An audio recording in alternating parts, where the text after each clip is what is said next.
भारत ने first time ever in history target achieve कर लिया। कावेरी इंजन ये भारत का होम ग्रोन इंजन है और ये बहुत बड़ी एक बोलते हैं बहुत बड़ी उपलब्धि है भारत के लिए, क्योंकि ये एक पहला कदम है towards self reliance in aero engine fighter aircraft technology. This is big hit. Bharat की सरकार है वो ये कह रही है कि जो नॉन अलाइनमेंट की कभी पॉलिसी हुआ करती थी, हम उससे निकल के बिजनेस मॉडल में आना चाह रहे हैं। So we are getting into the make in India, Atmanirbhar Bharat और मेक इन इंडिया। तब काफी लोगों ने इसका मजाक बनाया था। This is how the survey says. Safran जो फ्रेंच कंपनी है जो फाइटर इंजन बनाती है फ्रांस में, उसने इसका ऑडिट किया है, वहां पे भी वो पास हो गया। तो मेरा ये मानना है कि इससे आने से भारत को इंडिजिनस फाइटर एयरक्राफ्ट बनाने में किसी की जरूरत नहीं रहेगी।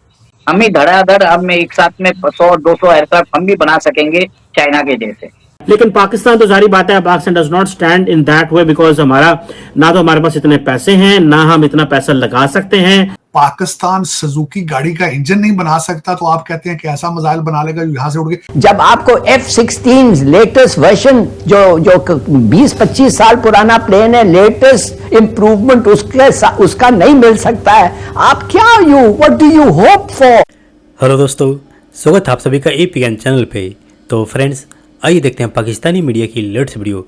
तो दोस्तों, भारत को एक बड़ी ऐतिहासिक सफलता मिल चुकी है और कह सकते हैं कि भारत के लिए एयरक्राफ्ट सेक्टर में एक नए युग की शुरुआत हो चुकी है। और उसकी सबसे बड़ी वजह यह है कि भारत ने पहली बार एयरक्राफ्ट इंजन बनाने में पूर्ण सफलता हासिल कर ली है, जो कि पूरी तरह से इंडिजिनस टेक्नोलॉजी पे बेस्ड है। इसकी इंपॉर्टेंस का अंदाजा आप इसी बात से लगा सकते हैं कि आपको याद होगा कि कुछ महीने से ही मीडिया में न्यूज में खबर आ रही थी कि भारत का जो तेजस विमान है उसकी मैन्युफैक्चरिंग आगे हो नहीं पा रही थी, क्योंकि भारत के पास अपनी कोई एयरक्राफ्ट टेक्नोलॉजी नहीं थी और अमेरिका ने इस एयरक्राफ्ट में लगने वाला 404 इंजन को भारत को देने में आनाकानी या डिले कर रहा है। उसके साथ ही साथ क्योंकि भारत के पास एयरक्राफ्ट इंजन टेक्नोलॉजी नहीं थी, इस वजह से भी भारत द्वारा मैन्युफैक्चर किए गए कई एयरक्राफ्ट इंटरनेशनल मार्केट में सुपीरियर क्लास के होते हुए भी एक्सपोर्ट के लिए ऑर्डर पाने में विफल रहा। तो वहीं पर दूसरी तरफ भारत खुद के लिए भी बड़ी मात्रा में इंडिजिनस फाइटर प्लेन बनाने में नाकाम रहा। लेकिन अब फाइटर प्लेन बनाने के अंदर भारत के सामने सबसे बड़ी जो बाधा थी इंजन टेक्नोलॉजी, वह खत्म हो चुकी है।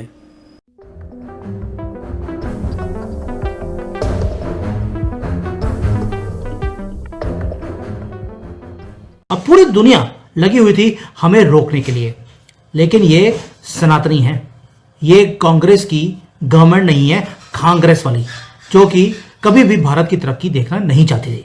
यहां पे सिर्फ टुकड़े ही करने का उनका इरादा था। मोदी जी ने आकर उस सारे टाइमलाइंस को रोक दिया। मोदी जी आए, भगवान की एक कृपा हुई हमारे ऊपर, और पिछले 10 सालों में हमने इंजन्स पे, फाइटर प्लेन्स पे और जो एक्सपोर्ट मार्केट है हथियारों की, उसके अंदर एंटर कर लिया, जबकि पूरी दुनिया ने हमें रोका। तेजस को भी हमने एक्सपोर्ट करने की कोशिश करी, इन्होंने हमें इंजन का वायदा तो किया लेकिन इंजन हमें नहीं दिए। आज एक बहुत ही जिसको बोलते हैं जबरदस्त न्यूज है, जिसको उमेश जी शेयर करने वाले हैं कि हमारे कावेरी इंजन का क्या हुआ। आपने बड़ी बार बोला है कि हम अपना इंजन डेवलप क्यों नहीं करते। उमेश जी, आपके साथ अब सब कुछ शेयर करने वाले हैं। देखिए सर, तेजस से ज्यादा मैं बात करना चाहूंगा कावेरी इंजन। ये भारत का होम ग्रोन इंजन है, जिसके ऊपर टेस्टिंग, इसका डेवलपमेंट चल रहा था 1986 से, और भारतीय सरकार ने इसके ऊपर अराउंड 2000 करोड़ रुपीस खर्चा कर दिया था। अब जाके कल ही न्यूज आई है कि भारतीय सरकार ने इसके लिए इन फ्लाइट टेस्टिंग का अप्रूवल दे दिया है। इसका मतलब ये है कि इसका जो प्रिलिमिनरी टेस्टिंग जो भी है वो कंप्लीट हो चुका है, और ये बहुत बड़ी एक बोलते हैं बहुत बड़ी उपलब्धि है भारत के लिए, क्योंकि ये एक पहला कदम है towards self reliance in aero engine fighter aircraft technology. तो ये जो काम चल रहा था इतने दिन से, 38 साल से चल रहा है, और 2000 करोड़ खर्चा करने के बाद लास्ट के 3-4 साल या 5 साल में इसमें गति पकड़ी है। तो आपको ये ध्यान होगा कि हम बहुत दिनों से हमारा जो तेजस इस एयरक्राफ्ट इस इंजन के लिए हमने, आप समझ लीजिए, अमेरिका के साथ करार किया है। अभी तक उन्होंने हमको इंजन दिए नहीं। तो एक तरह से बहुत जियोपॉलिटिकल कॉम्प्लेक्सिटीज हो रही थी और हमें अपना इंजन बनाना बहुत जरूरी था। भारत ने इसके लिए बहुत देरी कर दी, 38 साल कुछ कम नहीं, ठीक है। और एक चीज जान के खुशी होगी कि भारत इसके बाद कावेरी 2.0 इंजन भी बना रहा है, जिसके कारण ये जो इंजन रहेगा वो आम का जो हमारा 5.5 generation stealth invisible fighter aircraft है उसमें यूज होगा। साफरान जो फ्रेंच कंपनी है जो फाइटर इंजन बनाती है फ्रांस में, उसने इसका ऑडिट किया है, वहां पे भी वो पास हो गया। तो मेरा ये मानना है कि इससे आने से भारत को एक बहुत बड़ा इंडिजिनस फाइटर एयरक्राफ्ट बनाने में किसी की जरूरत नहीं रहेगी। हम ही धड़ाधड़ हम एक साथ में 100-200 एयरक्राफ्ट हम भी बना सकेंगे चाइना के जैसे चाइना के पास अभी F-20 है जो 5th जनरेशन फाइटर एयरक्राफ्ट है, 200 प्लेन बना के रखे हैं। भारत के पास नहीं है क्योंकि भारत के पास इंजन ही नहीं था। अब ये इंजन के ऊपर आने से बहुत कुछ फर्क पड़ जाएगा, इंडिजनाइजेशन होगा, लोकलाइजेशन होगा। और अभी आप देखेंगे कि अमेरिका हमको F404 इंजन भी देना चालू कर देगा, रशिया भी ऑफर करने लग गया, ठीक है। और कल ही आपने न्यूज देखा भी था कि चाइना और पाकिस्तान के बीच में J-35A के ऊपर करार हो चुका है, जिसमें वो 40 एयरक्राफ्ट उनको देने वाला है। कल की खबर चल रही है कि आप J-35 ले रहे हैं। आपके जहीर संधू साहब हैं जो आपके एयरफोर्स के हेड हैं, ये अपनी टीम को लेकर एयर शो देखने गए थे चाइना के अंदर। तो वहां पे स्टेल्थ टेक्नोलॉजी जो है उस पे उन्होंने जो F-35 बिल्कुल चाइना कॉपी है उसकी F-35 की, अमेरिका की। अब पता नहीं चला के उड़ा के किसी ने नहीं देखा, चाइना की चीजें आपको पता है जो उनके हालात हैं। जहीर संधू साहब को उसका रंग पसंद आ गया, उन्होंने कहा यार मेरे बिल्कुल गाड़ी के साथ मैच करता है इसका कलर, इस J-35 का, हम तो यही लेंगे। आपको पसंद आए ना आए, सीटें 2 ऐड कर दें इसमें मजीद और इसमें अच्छे से इसके लगा दें व्हील शील इसके ब्लिंग हो, तो हम यही जहाज लेंगे। उन्होंने सौदा कर लिया 40 जहाजों का।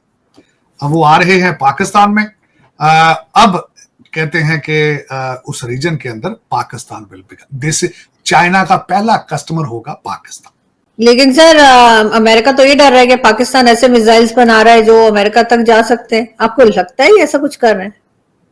पाकिस्तान सुजुकी गाड़ी का इंजन नहीं बना सकता तो आप कहते हैं कि ऐसा मिसाइल बना लेगा यहां से उड़ के। उनसे चाइना से पूछना था भाईजान आप इनको कौन सा मिसाइल दे रहे हैं बना के, कि जो सीधा ही 2500 माइल की रेंज से 12,500 किलोमीटर तय करके सीधा वहां जा रहा है। लेकिन नहीं आरज़ू, यही तो बात है। वो प्लान जिसने दिया है, फर्न उसका नाम है, असिस्टेंट सेक्रेटरी जॉन फाइनर उसका नाम है जिसने किया, उसका पोर्टफोलियो पढ़ना चाहिए था कि उसने किस मूड में यह बात की है। ये ग्रेटर इजराइल का हिस्सा है, उन्हें यही डर है कि कहीं इजराइल तो किन आसपास तो नहीं चला जाएगा। ये प्लानिंग जो दे रहे हैं ये ग्रेटर इजराइल की प्लानिंग, क्योंकि इसके बाद ईरान के पीछे सबसे पहले हमारे बाबा बाइडन ट्रंप जाएंगे सबसे पहले ईरान के पीछे। ईरान के बाद अगर उन्होंने अच्छे तरीके से हैंडल कर लिया फिर आपकी बारी आएगी। ये शुरुआत है, थोड़ा सा अभी म्यूजिक बजना शुरू होगा। इस म्यूजिक का स्टार्ट जो है जॉन फाइनर ने कर दिया है।